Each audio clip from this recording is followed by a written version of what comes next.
The fact for today. Why is a clinical trial done in different stages and not as one big procedure?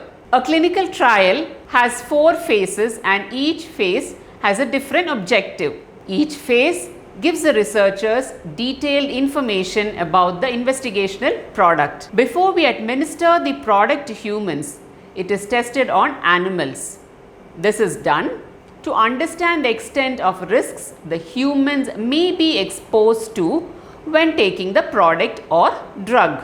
Cell studies are the first test done for a new treatment. If this looks promising, then we move on to animals like mice. This gives the researchers an idea of how safe the new treatment is in a living organism.